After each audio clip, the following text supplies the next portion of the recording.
All right, I think we're live now, and just making sure that everything's working here at the We the Governed studio, making sure that I know what I'm doing and that it's roughly set up.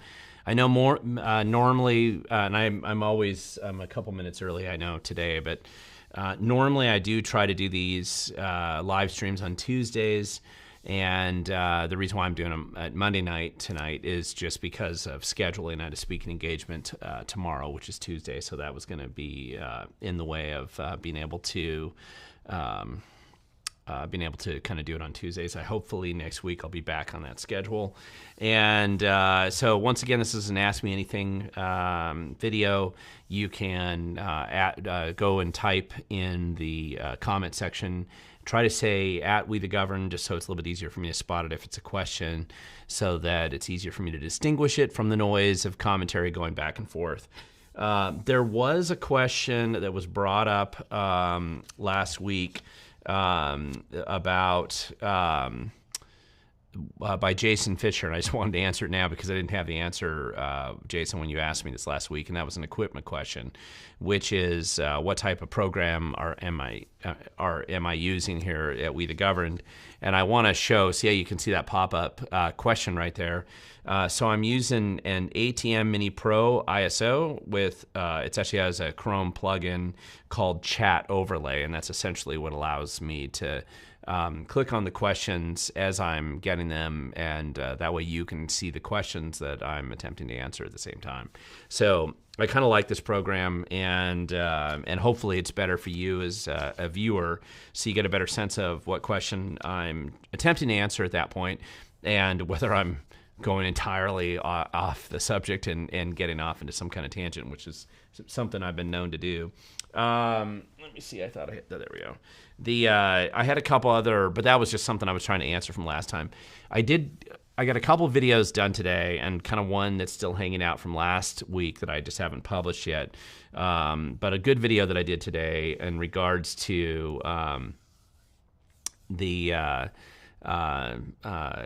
basically the Office Superintendent of Public Instruction race. So if you've been tracking some of the videos I published, I've done a video series actually on the governor's race, which is the one that everybody's most focused on from a statewide standpoint. And there's 9 statewide races, 9 statewide offices, not including the one federal Senate seat. So essentially, voters in Washington State, every voter in Washington State has 10 races they're voting on. One is the federal Senate seat. The other 9 are statewide office seats, ranging from the governor's race all the way down to the insurance commissioner race, which is the one nobody seems to pay attention to. So anyway, it's what's interesting about that is just that I'm trying to feature especially some of these lesser known races. And so today I recorded the video about the Office of Superintendent of Public Instruction, which is one that actually has an incumbent, because there's 4 of these other races have no incumbents. The insurance commissioner, DNR, or I should say Commissioner of Public Lands, the governor, and the AG's office. It's 4 out of the 9 statewide races that don't have an incumbent. That's unusual, actually. So there's some big turnover and changes that have happened for a variety of reasons, usually because somebody's running for a different office. But and in Kreidler's case, just because his dementia got so bad that they couldn't prop him up like Weekend at Bernie's any longer. And so they finally decided to open up that race to the public for a change. So anyway, so I did a pretty good video, I think, today, a pretty thorough one that I'll probably publish as quick as I can, just on the OSPI race, and that way people can see. One of the interesting things, just digging into that race, is there's 7 people total running for office, including Chris Reichel, who's the incumbent. And I would say 2 of the candidates are probably, one of them's complete crazy town guy to the left of Chris Reichel, but I don't think he's that serious of a candidate. And then there's actually a pretty serious candidate who, I don't know how much different he is than Chris Reichel, but he seems to be at least not be insane. And then you've got a number of conservatives that are running for office. 3 to 4, depending on how you classify them. But one of the guys running against Chris Reichtel's raised a lot more money than he has, and so that's unusual for an incumbent to be that far behind, even with session freeze and the changes that are there. I also want to just point out to my listeners here, first of all, I think I'm going to try to find that pen. No, I'm not. Oh, yeah, there it is. Okay. Sorry, guys. That is not a technical screw-up. That's just a human error screw-up, dropping my pen here. So one of the things that's just kind of interesting about that race a little bit to me is the fact that Chris Reichtel has just screwed up so badly that even the Seattle Times wrote an editorial about celebrating mediocrity, right? Which is kind of the classic approach that, and really one of the best ways to describe Chris Reichtel in his current position, celebrating mediocrity in education and pretending that his failures are successes in some way. And so it's kind of interesting to see that. Digging into that race was a good, it's just a good exercise, and hopefully I laid out adequately for somebody to look at it from the outside and get a pretty good sense of where things are actually at in that race. It's a good statewide position that I think we have a really good shot at picking up, getting somebody new in there. So it's a big deal. The other thing is I couldn't remember, and I had to look this up, why, because of all the statewide races, the Superintendent of Public Instruction is one of the ones that has no party affiliation at all next to it. Now, judge races are also that way, and really I should have mentioned that because we do have some Supreme Court judge races, but so judge races are also going to be on the ballot, and those don't have partisan affiliation, but oddly enough, it's these judicial races for the Supreme Court, state Supreme Court, and then also OSPI. And there's no party affiliation on the OSPI position, even though when our state constitution was originally created, all of the statewide office holders were party affiliation. You had to identify whatever party affiliation you had. The reason why there isn't for the OSPI position is because in 1938, the voters ran an initiative saying that they wanted that position to be nonpartisan. And that happened. And so since 1938, that has been a nonpartisan position. And then another little more historical Washington fact that I thought was interesting was that in 1912, the first woman that was ever elected to statewide office in Washington State was a Republican and was OSPI, Superintendent of Public Instruction. And that happened because 2 years before, Washington State voters gave women the right to vote in Washington 10 years before the federal government did. And so the first woman that was elected was the office of Superintendent of Public Instruction, no surprise, and a Republican. She was actually in that office for 8 years. No, 6 years, I think. So she was there for 2 cycles, essentially. And so that was kind of an interesting dynamic, just looking back in some of the history. I just didn't know that off the top of my head. And so the only reason I knew it is because I did the research. So let's jump into some of these questions. There's a bunch of them here that are already popping up. And I'm going to start with this one because although I love the statement here by Mickey Martin, of course, hit like, hit share, all the good stuff. Our channel has been growing a bit. We've picked up a couple thousand subscribers over the last month or so, and had about 160,000 views, give or take, in the last month, which is an increase over where it's been recently. It's not as high as it has been in the past, but ever since the hardcore shadow banning came in from YouTube and Google, that's one of the better months that we've had in a while. So it's kind of good to see some of that. The reach the channel's getting out there to more people is always a little bit better. There was a question right in the beginning, and I think it's not popping up right now because I had already looked at it once earlier. Here we go. Why are I'm assuming this is semi-country living, but why are your lives the same as birds? Okay, half an hour difference. And I'm not sure that my live streams are a conflict with I'm assuming you're talking about semi-birds. I usually do mine on Tuesdays at 5:30, which I think is usually a conflict with Jim Walsh's. live stream when he does his Facebook Live, and I'm assuming he does that on X as well at the same time. And but I'm not being, we just pick our own schedules. I don't think any of us are like coordinating with each other, saying, "Okay, I'm going to do this one then, and you can do yours there." Everybody kind of has their own schedule, so that process of determining when you do or when you don't do your live stream, that nobody's purposely trying to schedule it in some way. For me, I usually will do it on Tuesdays, but what happens is if I have public speaking engagements, conflicts, or something like that, that's when I move it around. So if you see, like today, so I'm doing it on Monday night tonight, but normally I would do it Tuesday. And so anyway, no intentional reason for doing that. Lawanda, I'm going to get to your question right here next, because I get this question every single live stream I think that I've ever done. This question comes up all the time. And of course, it comes up every public event that I speak at, every time I'm working with activists. And it should come up. It's a good question. It's a necessary one. I'm going to tell you just something about voter integrity issues generally in Washington State.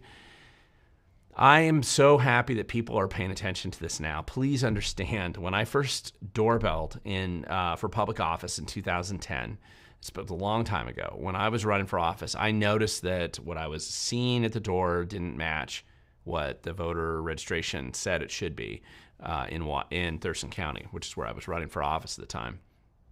I knew there were problems.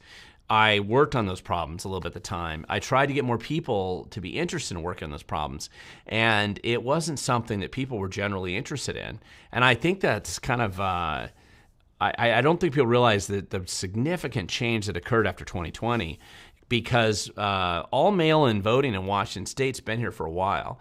And I think it's been here since at least 2011 completely, because that was when the state legislature shut down the last polling places in Pierce County, which was the lone holdout county for all mail-in voting. Really, since the late 90s or so, you really had most people voting by mail. When I was trying to do voter integrity cleanup or voter roll cleanup or concerns about some of the election issues, and I was working at the Freedom Foundation from 2011 to about late 2014, 2015 timeframe, I would try to get people engaged and involved on voter roll cleanup. And outside of a couple people in Spokane who had been dealing with drama at the Spokane auditor's office, there just weren't that many people who really wanted to engage, and I could rarely fill a kitchen table with enough people that cared. There were some wonkish policy issues at the time that every now and then I could get somebody who would pay attention to it, but mostly nobody really cared. And so if I was going to do a discussion about voter roll cleanup or voter integrity or other issues with the election system back then, and in fact at the Freedom Foundation we had a voter integrity project that was left over from the 2005 governor's race. And they had made some policy changes and been fighting in the state legislature for years over some wonkish things, but nobody really was paying attention or cared about it. And now suddenly, since 2020, they do. The one thing we didn't have back then is we didn't have any really good large volume database people.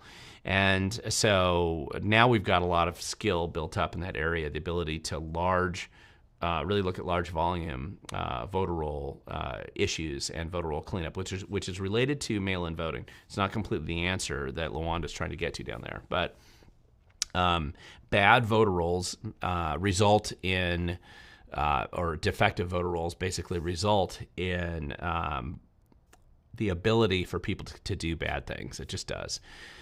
You compound that with the fact that you lose the chain of custody with your ballots when you send them out via mail, right? They just essentially Washington State does the equivalent of like a confetti machine where they just blow confetti all over the place. Instead, they're blowing ballots just all over Washington State. They send way more ballots out than they need. That's why you'll get homes in King County. Sometimes if somebody will get a dozen ballots, they have a competition every election in King County to see who can get the largest number of old ballots that don't matter, right, or that aren't going to somebody that's real. And so they take photos of them. I've showed photos of those in the past. So the question is, how do you change this? There's a couple different ways and a couple different approaches to take here. One of the things I think that we have to do is we have to quickly engage in, and the results aren't quick. We have to basically get involved in trying to clean up the voter rolls. And that should be just a continuous full-time effort, because the auditors, with a couple of exceptions in our state, will not do the job that they're required to do. They'll do like the least amount of work they can do on it. And so what it does, it builds up these fluffy voter rolls thing. Some of people are probably aware, like the disparity of voter registration in Florida. And I want to, so because I work with a lot of people in different states on voter roll cleanup and some of the issues that we have to deal with on this. And the perception that's not true, apparently, is that a bunch of Republicans have moved into Florida and it's changed the dynamics of Florida voting. That's not actually true. When you look at the number of registered voters who are Republican, the raw number, it's about the same number of registered Republicans today as there were 4 years ago. The big difference is really the number of registered Democrats today is down by about 800,000 over where it was 4 years ago. Well, what changed? There wasn't that many Democrats who left the state. You can see a little bit of a change, and there was also a little bit of change in the non-affiliated voter registration. Again, this doesn't apply to Washington because we don't register by party affiliation. I'm just using this as an illustration and an example of, in a much more complex, bigger state with a lot more people than Washington State has as far as registered voters go, that voter registration disparity largely occurred just by cleaning up fake or ghost voting or just leftover votes. Usually they were real at one time where somebody's left and they moved and somehow there's a ballot still coming there or registered there. And cleaning all that up, it's taken 4 years, and they've removed a lot of really bad fake voter roll people who are supposedly registered, crufty voter rolls, really. And so it's not that dramatic, it's not that exotic, it's not that exciting. It's incredibly wonkish, very boring, high volume. It involves doorbelling to validate some of the stuff. But now that we're much better at doing these large database comparisons, they've done in Florida now, they're trying to do in a number of other states as well. And a lot of the crew that did this in Florida did a really good job. And we're going to have a harder time in Washington because we'll have more hostility here. But and the laws are a little different here, but I believe that's one thing. So here's a second. And it has to do with Lawanda's comment here. Going back to voting in person is, I think you have to do it in stages. Number one of the problems with how we do mail-in voting anyway in the state is that you can just keep sending stuff in forever. You know, they collect them for a month after the election, about 3 weeks anyway. That's the part that needs to change. And we need to make it so the ballots have to be counted only when they're received. That way you can actually process the election in one night instead of having it drug out over a long period of time. That's one issue. Second issue is we have to repeal the same-day voter registration. That's insane and ridiculous. And probably I still believe that there's a constitutional violation associated with it, because they'll say, well, you can still do same-day voter registration, but you have to have claimed that you've lived here for 30 days, which is a constitutional requirement. But that's not true. Even Como News interviewed a guy that literally moved here from New York, registered same day, and voted that weekend. So the violation of this law is they'll regularly do it and nobody's enforcing it. So there's these little changes. I don't think you should be registering students to vote before they're 18. That's also dishonest and opens yourself up to problems. And they do need to go in and start cleaning up the voter rolls as it applies to non-U.S. citizens. I get calls every single election cycle of people who are Canadian or Chinese or from New Zealand or Australia or something else. They get a license here because they're here on H-1B visa, green card, student visa, whatever it is, and they basically get registered to vote. So cleaning up some of that stuff. I think that we have to deal with processes along the way and just start grinding away on a lot of this stuff. And then we have to start. There's the other thing that could happen to us is that whatever happens to these other states is going to come back and impact our state because of either federal rulings against mail-in voting in other states, just the fact that so many countries have made it illegal because it's so corrupt and dishonest, and it opens the door to corruption because of the post office collapse. And all the problems that are occurring with the post office have nothing to do with voting. It's just their system's crashing and falling apart there. And all you have to do is talk to some people who work in the post office, and they'll tell you about a bunch of the things: the lack of trained employees, mail in and up in the ditch or the garbage cans. I mean, all kinds of other issues. I think at some point in time, we're going to be running into this. So the change is going to come not overnight, unfortunately. Wish I could say it was, but it will not. Sorry, Lawanda, I went way, way over than I was expecting. Okay, here's a question. Jack, did you hear that the mag ban injunction just happened? And I didn't. I knew that it was on the agenda, so that sounds like good news, because that's actually that's really funny.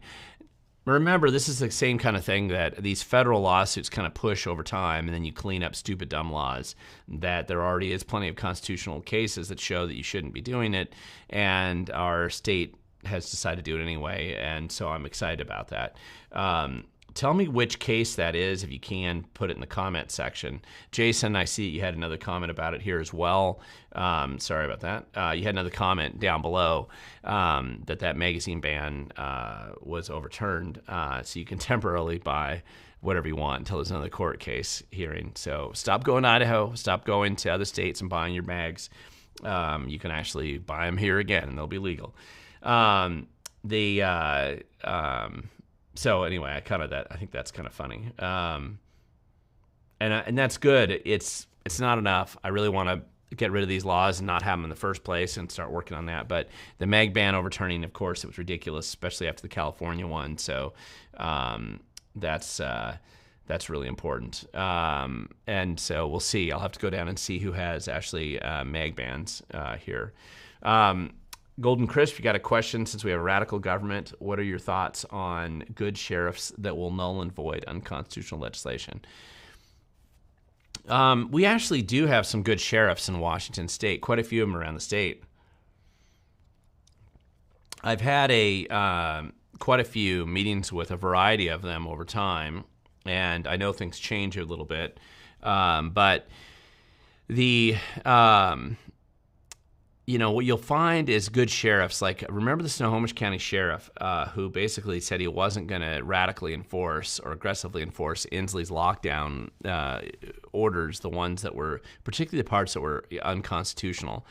Because remember, the Democrats love taking the most violent felons and criminals they can find and just unleashing them on the community and letting them go out there and do whatever they want to you.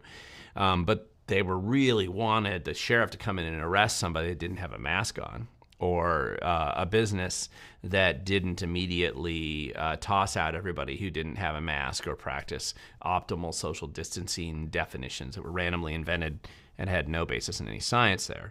So we did have some sheriffs that kind of popped up on that. You also, before that, you had a number of sheriffs declaring that they were going to make their county a Second Amendment basically a Second Amendment sanctuary county, right? So if the Democrats or lefties in Seattle could say they were sanctuary county or city and that they didn't have to enforce the federal laws around immigration, then these counties could also say they were a sanctuary state for our actual constitutional issues. And so that's when you start getting this little drama going on.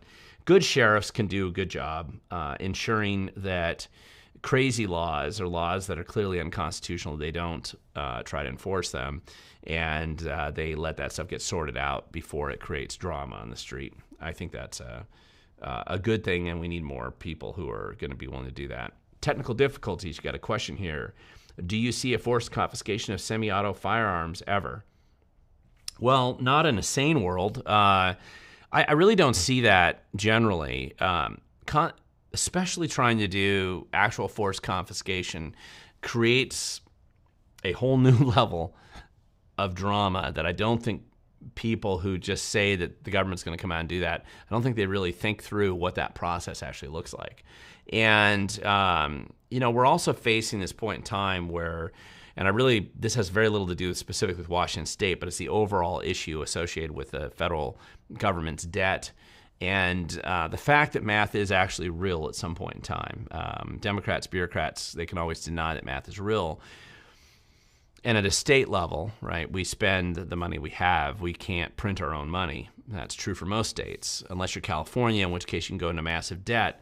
but our state doesn't really allow that. And so sometimes we have a surplus, and if we do have a short-term debt, we were required to make up for it right away. So what happens is there's not the resources to fund that kind of an operation. And I think this is particularly true with the economic cliff that to some extent we're going to approach at some point in time. Here, it's not like there's going to be a lot of extra money for government to go out and do crazy things. I think you're going to see more likely a reduction in how government operates moving forward. And I don't know what that means yet, but I think that's something you're going to probably see in the near term. And so all these little crazy ideas that people might have in government that they get all excited about empire building, it just seems very unlikely they can actually pull them off. Here's a question from Mo. Do you think Reichert will have a better working relationship with the tribes? I have no idea, actually. And when you say better, I'm not sure when you say better who are you referring to. I mean, generally, Inslee, I wouldn't say that he's had a horrible working relationship with the tribes. There's some policies that the Inslee administration's probably not been so great with the tribes on, but a lot of times the giveaways, he didn't change Gregoire's tax, gas tax giveaway, which was a complete scam. And remember, that was the thing that Gregoire, they aren't required to collect gas tax on the tribal gas stations, which gives them a substantial competitive advantage over the non-tribal gas stations right across the street, perhaps.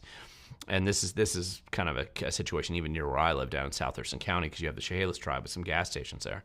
So they get this advantage because they own these gas stations. So they don't have to charge gas tax, and but of course they still add the price up high if they collect it. But anyway, it's an unfair and bizarre advantage, and it wasn't even something that it was a real bizarre giveaway on her part.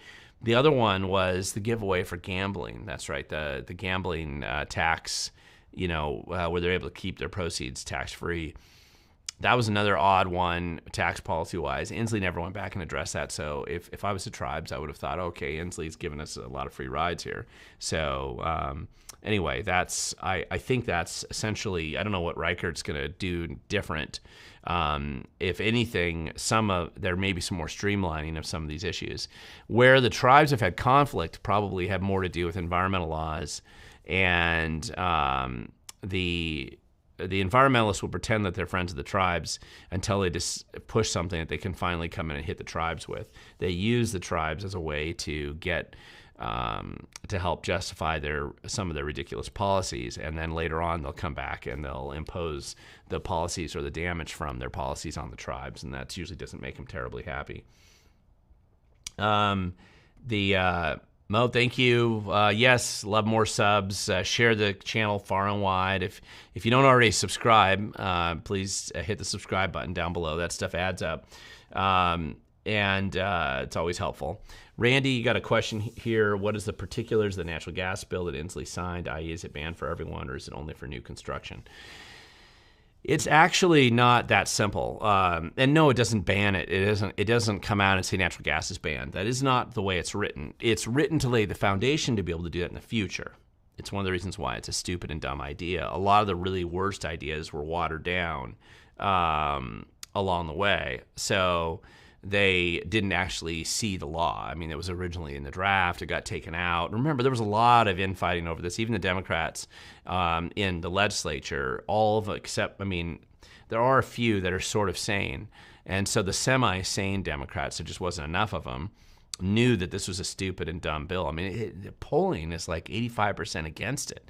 So they were pushing it through because of whatever special interests were going to give Inslee his golden parachute job right after the election. And so that's been the big push that's come down from the Inslee administration. So the big thing with the natural gas bill, part of it, I think the most destructive immediately is the Puget Sound Energy in particular benefit. It doesn't initially look like a benefit. What they're doing is they're forcing them to write down expensive natural gas infrastructure a lot faster than they would otherwise, which increases their cost.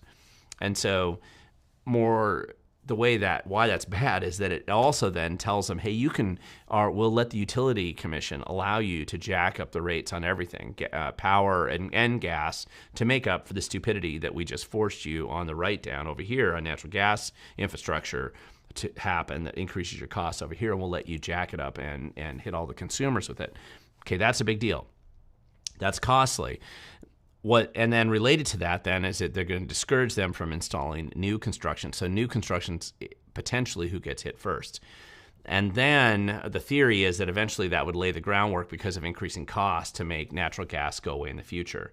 It is not a complete ban. It's just that why do you want to set up the foundation for jacking up the cost of living to everybody in a stupid bill like this? Banning natural gas is insane as well, especially if you care about the electrical grid and you realize that augmenting the energy production to non-electrical grid, pressure is going to be better for most of the state. So anyway, that's the one of the issues there. Yes, the mail-in voting was ripe for corruption for sure. Will the appeals court put a stop to the injunction before tomorrow? Can't buy anything until tomorrow. I doubt it, Jason. I think that there'll probably be a couple of days of gray area. So get out there, buy your high-capacity magazines, although why you didn't already have 50 of them in the first place, I don't know. But just in case you didn't. And by the way, Jason, in case you didn't notice, I did answer your equipment question right in the beginning. You were the one that asked, and I didn't have an answer last week. So again, it's an ATEM Mini Pro ISO with a Chrome plugin, and then the plugin is actually the chat overlay is what it's called, and that's what allows you to see at the bottom of the screen right here. That's what allows you to see the questions as I'm looking at them and answering them. As long as I click on them, then you'll get a chance to see what I'm supposedly trying to answer there. Alan Van Cleve, Glenn, I've gotten very involved in helping a candidate, and I've discovered in the political realm I feel like I'm surrounded by sociopaths. What is your experience? Yeah, you are probably. There's a lot of politics is weird, and it's my feeling that there are a lot of sociopaths in politics. Absolutely, a disproportionate number are going to be in the political process or in the political space than you would find as an average distribution in the population. It's not quite as bad as what you'll find in government. For example, there's an even larger number at higher levels of government.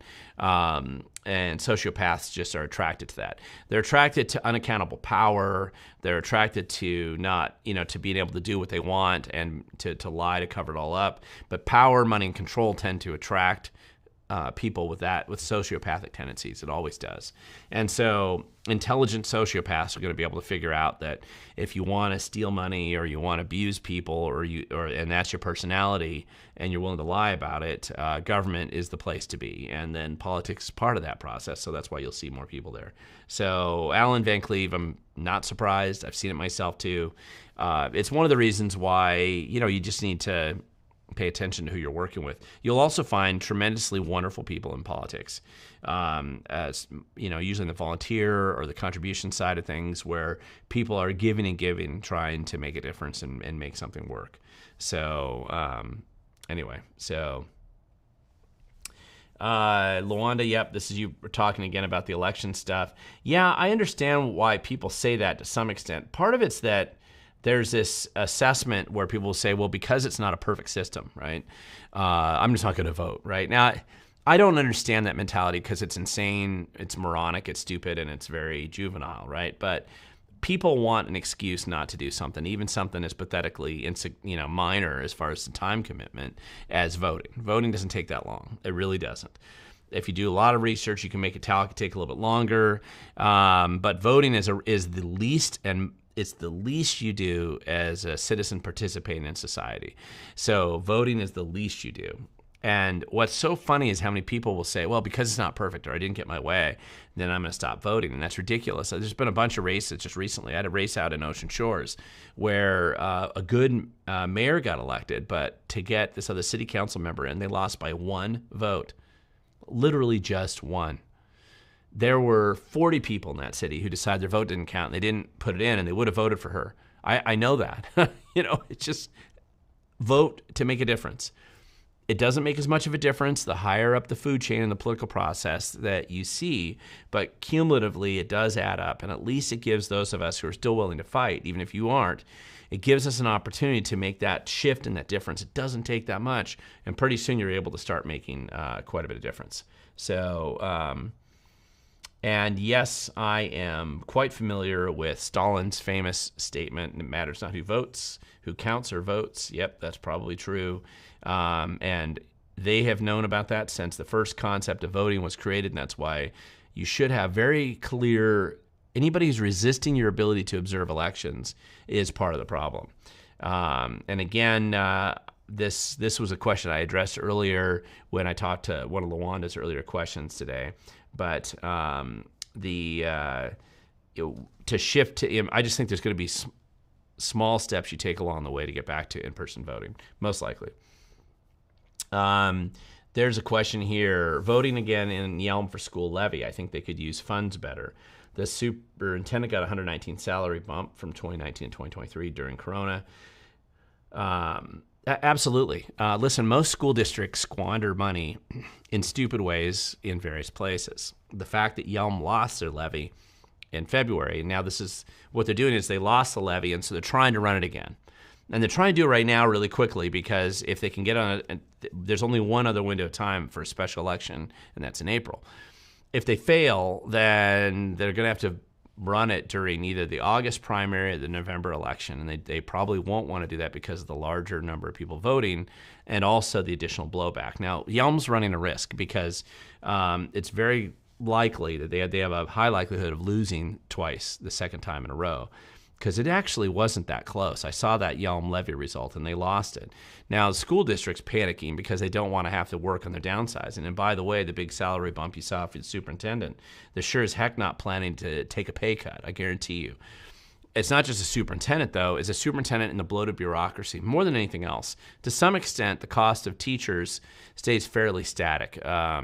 Because of different state rules. And I know there's differences school district to school district, mainly based on TRI and some of the other things that they do for benefits. But always pay attention to how that school district votes. Look at the administration, look at other dumb costs that they spent, and confront them with it regularly and openly and publicly. They just have to do a better job, I think, on that. Hey, Thunder, thanks. Glad to have you on the channel. And I don't know how great I'm looking at all, but I felt good working outdoors this weekend. I got a chance to do a bunch of timber work on our property. Nothing exciting, just limbing and piling and burning debris, woody debris in the property. It's always good if you can do that. Let's see. There's. Are you going to attend Sheriff Sanders' open forum this week? It relates to him bending the knee to the woke mob that threatened Sheriff Burbank. I don't even know when that is. And so please, if you can, put more information in there about that. It depends on where I'm at in the state. I'll go there if I can. And you'll have to be more explicit about which woke knee he bent. Generally, I felt like Sanders has been pretty good about. Sheriff Sanders has been, this is in Thurston County, been pretty good about chasing criminals and actually doing their job. So, and the few things I've had any interaction with him on, it's been pretty good so far. So, Jason here, you're talking about Illinois, right? The confiscation scheme, kind of, that's set up in Illinois for semi-autos. I just, I don't really see them implementing something like that very easily. Michael, you got a question here about Sam Hunt. He's the senator from the 22nd District. People thought he was fossilized in office and he was never going to leave, but he did finally decide to retire. And I'm sure it's a free-for-all. I actually haven't looked at the PDC report lately to see who's put their name in the hat. That's a difficult district for Republicans to win. It's not completely impossible, but it's difficult because it basically includes Olympia and Tumwater. It's just heavy state agencies and heavy Democrat voting, self-destructive, self-immolating kind of Democrat voting. So it would be it's whoever it is. It doesn't necessarily mean that they're going to be an improvement. So really, I'd have to look at the list and see who's actually jumping into that seat. I just haven't looked lately. Michael, thanks for asking that question. I'll have to check into that. Alex, you got a question here. Is it possible for the state to enact term limits for office, and how could it be done? It's possible. It's highly unlikely, and I'll tell you why. Term limits for the legislature and the statewide office holders they're established in the Constitution. So there is no term limit established in the Constitution. So in order to change that, you're going to have a constitutional amendment. This has come up in Washington State before, so I know that that's the current issue that they deal with. You're allowed, if you go to a charter form of government, which 7 of the counties have in the state. So it's Whatcom, San Juan, Clallam, King, Snohomish, Pierce, and Clark are the counties that have gone charter. Charter counties are allowed to integrate a term limit for their local elections if they want to do so, and they've done that in those counties. The term limits don't apply to like city council seats or school board seats, but they apply to county seats. And so, for instance, in Pierce County, and I believe it's Snohomish County, if I remember right, both of them, they have term limits set up, and that's created in their charter. So that's a way you could do it. At a local level, I'm not necessarily a fan of that so much because term limits also introduce the additional problem that we still haven't resolved, which is the power of the bureaucracy. And the bloated bureaucracy is the abusive element of government today, whether the politicians are helping them or they're doing it regardless of politicians. That's the part that just seems to have a life of its own and keep growing. So you always have to pay attention to how are you going to control the bureaucracy. Experienced politicians, if they're good, most of them aren't, but if they are, they have the ability to have bigger impact in downsizing or shrinking or impacting the bureaucracy than you're going to typically find with somebody who's just new off the banana boat and just got into public office. The bureaucrats, I've just seen this happen so many times, even with good people getting elected to office. The bureaucrats, county managers, city managers, the state agencies, whatever, they presume they're going to be there long after that annoying politician that's trying to reform them goes away. So they just hunker down, worst case scenario, and usually they just undermine the politician until they get rid of them. So we've got a bigger issue as it's associated with term limits and the relationship of kind of this administrative state, this bloated government, and how we manage that. What would be, question from James here, what would be the method to change the way the election process for governor? Right now, it's the 2 best vote getters, not the best from each party. And actually, okay, so this is applying to the top 2 jungle primary system that Washington State has. I almost don't want to get into all the detail on this. I did a whole video about the top 2 jungle primary system in Washington State. You'd have to go back and look at what the history that we went through to get to this in the first place.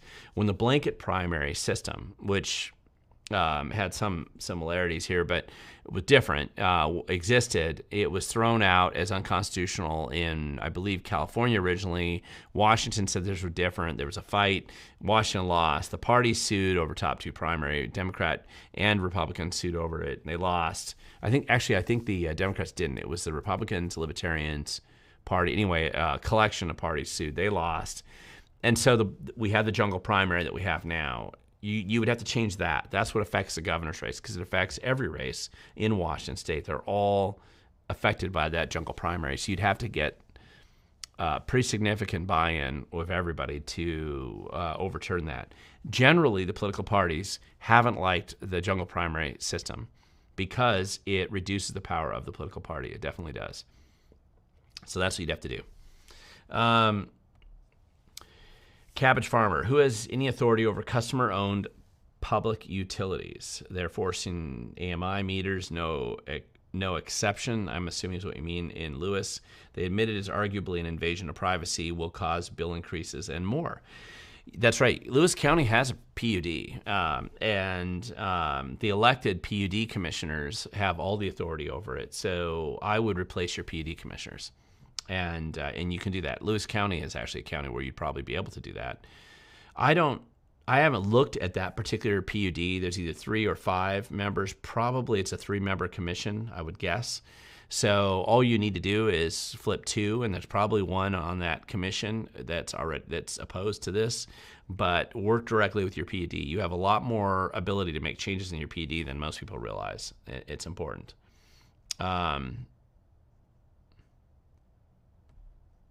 ruling was already reversed. I'm not sure. Mark, you're saying that allowing the ability to buy high-capacity magazines, that was already reversed? So clarify if that's what you mean. Yeah, nobody likes Jayapal. She is crazy and insane, and she's the equivalent of AOC in Seattle, I have to admit that. Let's see. In Spokane, Kathy McMorris and Mike Padden are retiring, even though they did basically nothing. Do you have any insight on preferred candidates who are in alignment with America First values? Okay, so listen, we're talking about two totally different positions here. Mike Padden is the senator. You're right, he's retiring. So he was a senator in the fourth legislative district, which is right on the border of Idaho. It's kind of Spokane Valley area. Kathy McMorris Rogers is the congresswoman for the 5th congressional district, which is basically Eastern Washington. It's a big district, and it includes a whole bunch of counties, but it's mostly Eastern Washington. You kind of have the 5th congressional district. Spokane's the biggest part of it, or population center, and then you have the 4th congressional district, which is kind of like a band of Washington State in the middle. Which is where Newhouse is now, and then you have the other congressional districts, which are mostly on the west side of the state, or they cross over the west into the east side of the state in the case of the 8th congressional district. So Kathy McMorris Rogers is a bigger deal in the sense that her retirement probably came as a surprise to some people, and has more of an impact in D.C. This is a very Republican district, but not as Republican as the 4th congressional district in the center, for example. So, but a Republican should be able to win that seat. The problem with that particular race so far is there's literally so many people, so many Republicans that have all jumped into that race. I don't know. It's almost absurd and embarrassing. They're going to have to sort it out a little bit, hopefully before May, because I'm not sure. It's just a feeding frenzy right now, the number of people there. And again, we have a top 2 primary, jungle primary, as we discussed a few minutes ago on this channel, and a lot of people don't like what the results are or how the potential for those results to go crazy would be. So we're not really picking the best Republican out, and so you have to game the way the top 2 primaries picked. If you have 10 Republican candidates and 2 Democrat candidates, if the Democrats split their votes with a higher percentage, there will be no Republicans on the final election ballot, and that it would be a ridiculous outcome for that particular district. So I'm hoping that there's some sanity, and some of these people realize that they didn't actually get a vision from Jesus or God or anybody else, and that they shouldn't be running for office. But I don't necessarily know who, or have I don't know who would be the best in that case. Mike Padden's seat is different because it's a state senate. I'm going to disagree a little bit about them, basically nothing. I worked with Padden on a variety of issues. Now, some of them didn't get through. That's absolutely true. But he also helped kill some bad bills in Olympia, and I know I worked with him on that. I actually don't do much stuff in D.C., so I've met Kathy McMorris Rogers, talked to her many times, but it's not like I was working on anything back in D.C., so I don't have a strong opinion of her doing work back there. But I do have, I've had a good working relationship with Mike Padden over the years. And, but he was still getting up there. Listen, it's good when somebody knows when it's time to retire. So you're going to have your choices out there. That is a pretty conservative district normally. So, you just have to pay attention and grill the people that are throwing their hat in the ring. I haven't even looked and see who's filed with the PDC yet, but I will.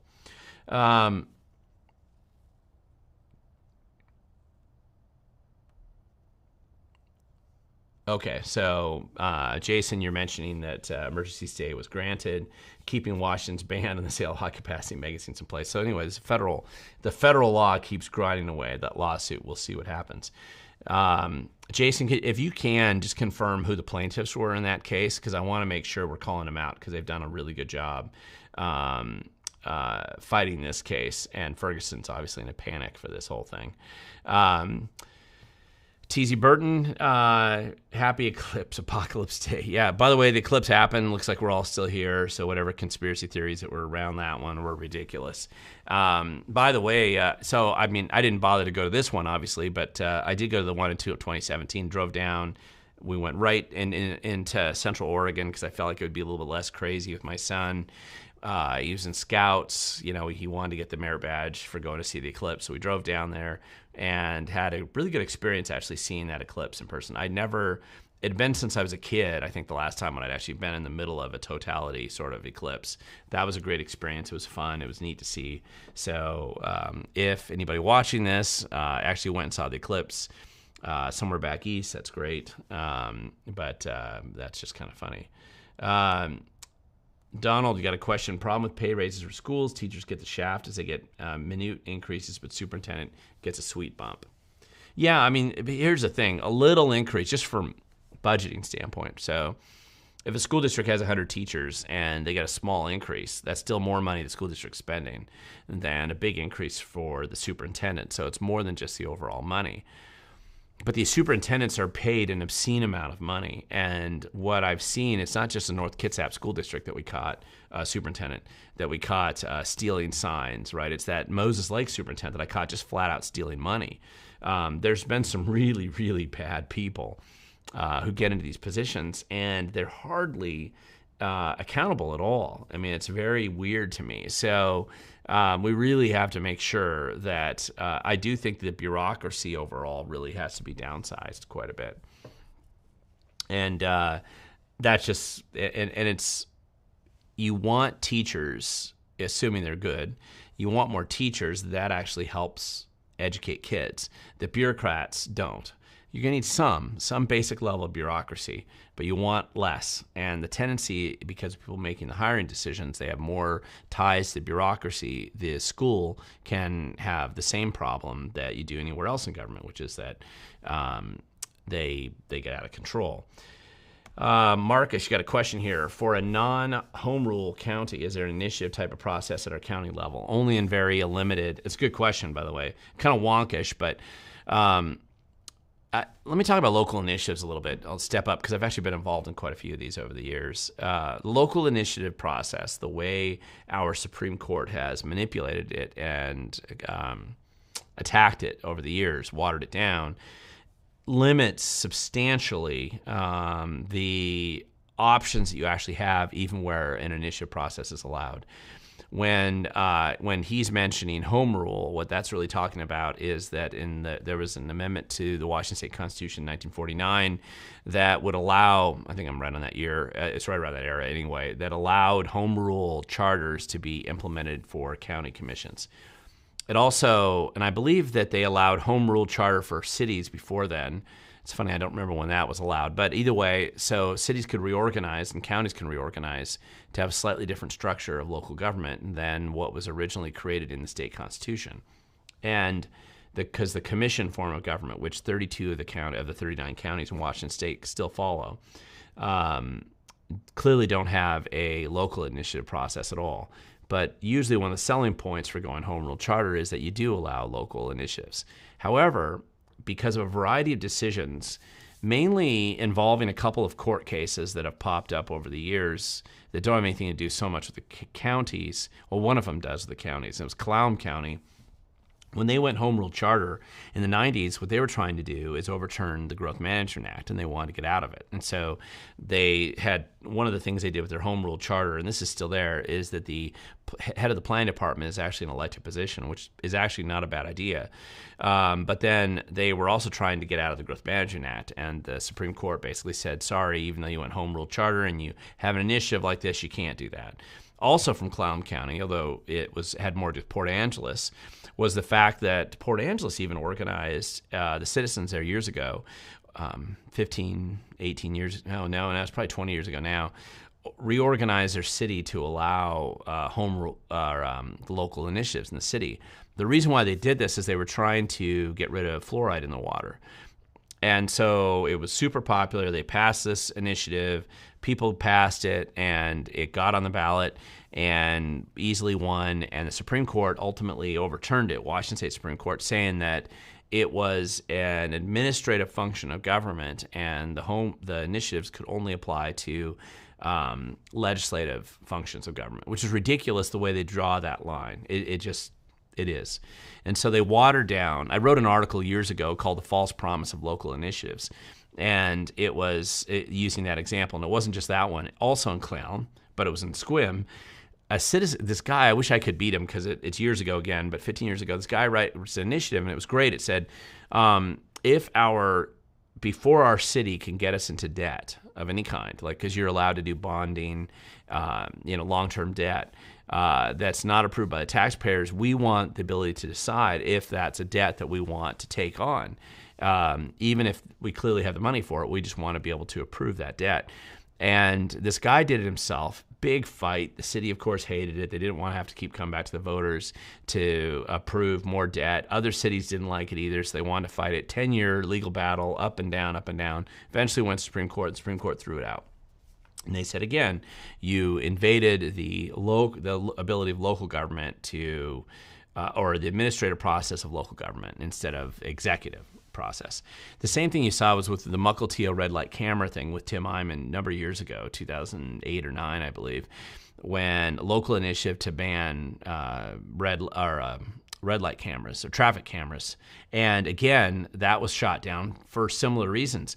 So what they've done is they've said, listen, you can run local initiatives on super stupid things, like giving the river human characteristics, as they tried in Spokane. It failed, but I mean, dumb ideas they're allowing on the ballot for initiatives that are ridiculous.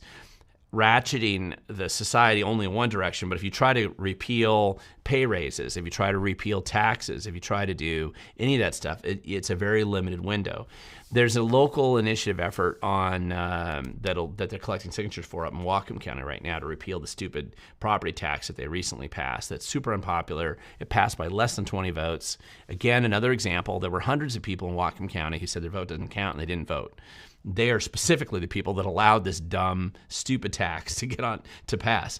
Suddenly people woke up and they realized, wait a second, what just happened? So they're collecting signatures and they're going to run an initiative to repeal that stupid property tax. I think this happens more often than people realize. So local initiatives are just a little bit. So going back to one of the questions, Marcus, you asked, there are two ways that citizens kind of can do local initiatives. One of them is actually like a recall election, which is allowed in every county and city. But the process to get there requires multiple judges to approve it before you can go out and collect signatures. It's not a true initiative, but it's a similar process. The other one is, of all things, if you want to take a private utility district and convert it into a PUD, that's another way that a commission county could run a local initiative. There might be some other one out there, but this would be really obscure and really odd. So there's really no other way to do local initiatives. Have you ever seen the courts move so fast to overturn an injunction like? Yeah, I have. I mean, but obviously what that means, I'm just going to tell you, is that Ferguson knew he was going to lose, and so he was already prepped to fight for it, and that's what really happened. Let's see. The 2/3 of the cities seem to be majority blimps. How do we diminish these districts on votes to what the whole state wants and voted for? Well, keep in mind, I think the question that you're asking here really has more to do with population distribution and voting patterns. Cities, right, tend to be more focused on left-wing. They tend to be willing to elect left-wing politicians for a variety of reasons. And so that's what happens. So the problem is that that's where the bigger population is located. Not as many people live rurally. The funny thing is, a couple years ago, I remember doing this study that there's actually more Republicans that voted in King County than all of the 20 counties in Eastern Washington, because the population is so much larger. So even though it was a minority voting block in King County, it was a super important Republican voting block, and they outvoted all the Republicans who voted in the 20 counties in Eastern Washington. And yet there's this idea there's no Republicans there. It's just not true. It's all about voting, distribution of population.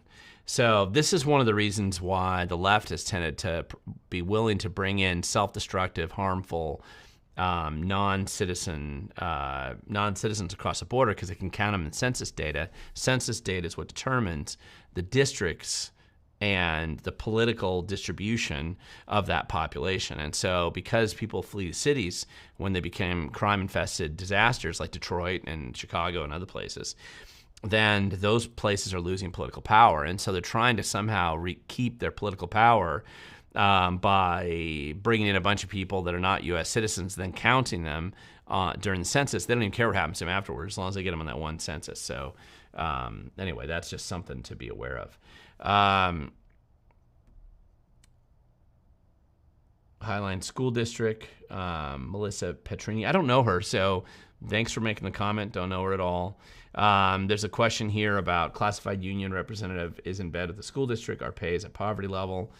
Well, Caitlin, I'm not sure which school district you're talking about, but again, the blow to the bureaucracy is clearly doesn't have anything to do with the state or with the value of education or anything to do with kids there.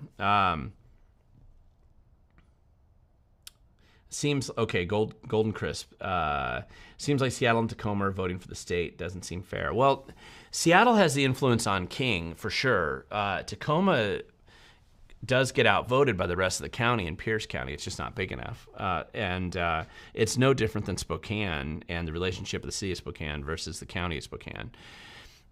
Bellingham is kind of similar, the way it's structured in Whatcom County, right? The impact that you have up there. So some of these cities do have disproportionate impacts. Olympia and Thurston, for example, or the Olympia, Tumwater, Lacey, area. That's about half the population in Thurston County. So anyway, so that does clearly, if you're going to make, you're trying to make changes, it's useful and helpful to actually work in those cities to find allies so that they can come over to your side and vote on some of the issues you're trying to get them to vote on. Anyway, I think that's pretty interesting. So Jason, yes, thank you for updating me. This is the Gator Guns case. Good. Because I knew there was a couple of lawsuits out there. So that's a state lawsuit. Well, that's, yeah, okay. I thought this was the federal lawsuit on that same issue. So, okay.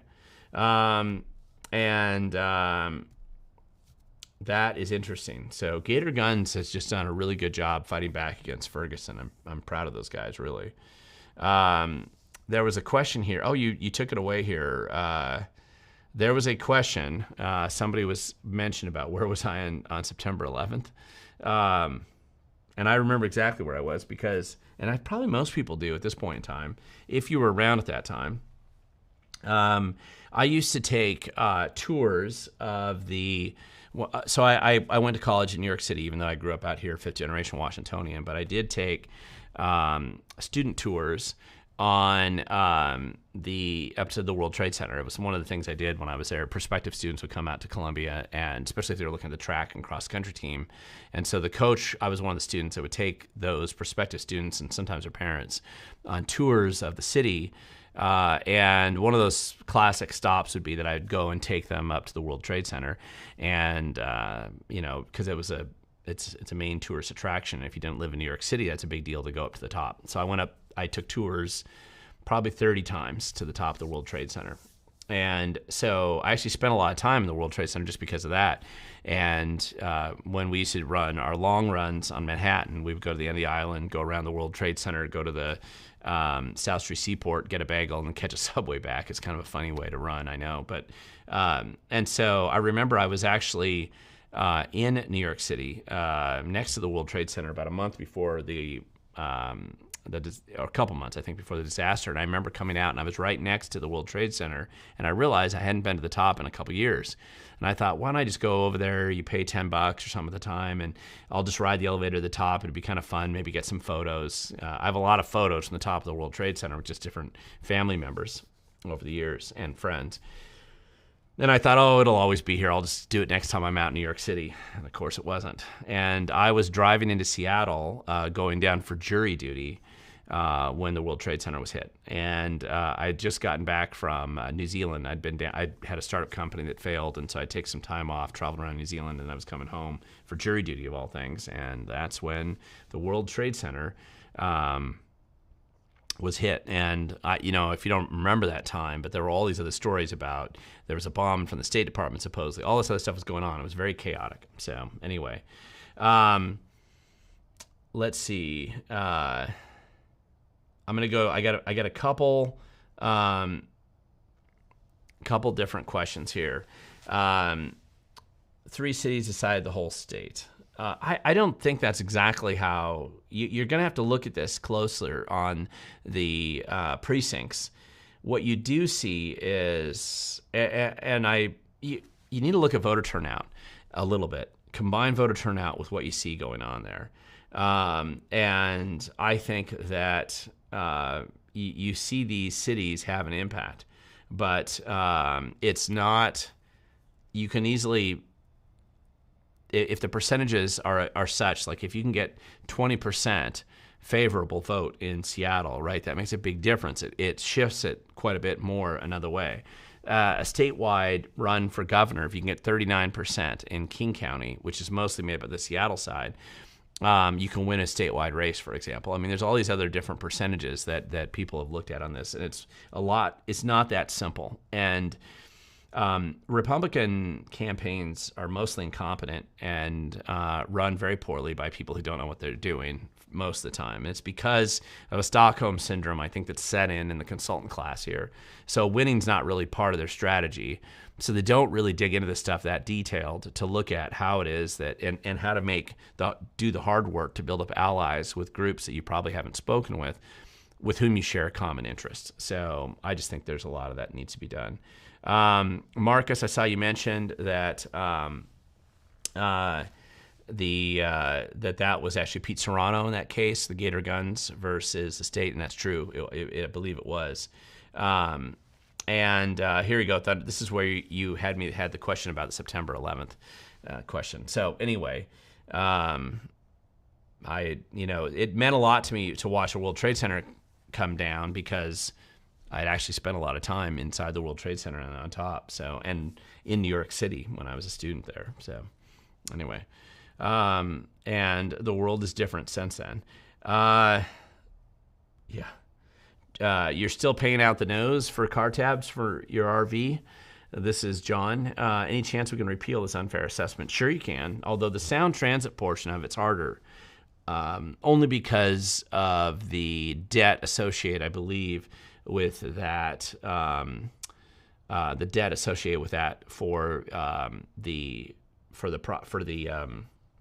debt that, of course, Sound Transit takes out. Sorry, I was slipping what I was thinking about there. But and so if there's a tax revenue stream associated with it, what people, of course, are doing is they're just simply registering their vehicles outside of the Sound Transit assessment zone. And but it could be repealed. You need sane and competent leadership in government. This is something that's come up before, and I mentioned this many times, I think, that I have zero interest in ever working for government or even really running for office. But the one exception I would make to that is if somebody got into government, they needed to hire somebody to fire and downsize government and really work with basically shrinking the size of government. And if they did, then I'm the guy, because that is something I actually do want to do. And finding examples like this of taxes you can make go away as you downsize the government because you won't need the revenue, the cash flow that they're collecting and extracting from people. Finding stupid taxes that you can knock off and not collect anymore should be kind of go hand in glove with the downsizing of the government. So eliminating stupid regulation, downsizing bureaucracy, firing all the upper management bureaucrats, of which there'd be a lot of sociopaths in that crew, and just doing all of that work. That's a really good thing to do. So listen with this, guys. I do try to keep these at an hour. I'm slightly over, not as bad as I've been a few times in the past. But I do have a meeting with some other activists tonight, and I just want to make sure I can get there before I get home and get some other work done. If you're in Eastern Washington, I might see you tomorrow on Tuesday, or I might see you on Wednesday, depending on which city you're in and where you're at. But I don't really have any formal events that are publicized out there right now, just some of the meetings and different groups I'm working with.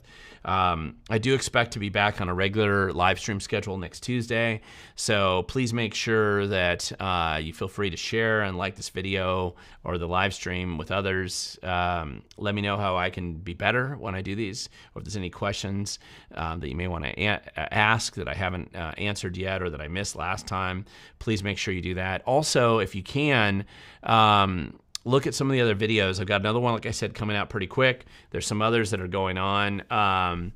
So there's a lot of work that's all happening, all at one time. It's not just this live stream. There's a lot of other things that are happening out there and a lot of other projects that I'm working on. And there's definitely a lot of work that needs to be done to fix what's broken in our state. And it starts with you and I. It starts with doing more work out there, right? Get them more engaged, more involved. We can make a big difference. But with that, guys, thank you so much. Yes, I do want to be the hatchet man. That's right. I'll put that on last here. They can call me the hatchet man if they want. That'd be a good way to downsize government. It's one of the only ways I can see to salvage freedom and liberty is to downsize the size of the state. So like and subscribe to the channel, share it widely, guys. And with that, I'll see you next time, and we'll see you then.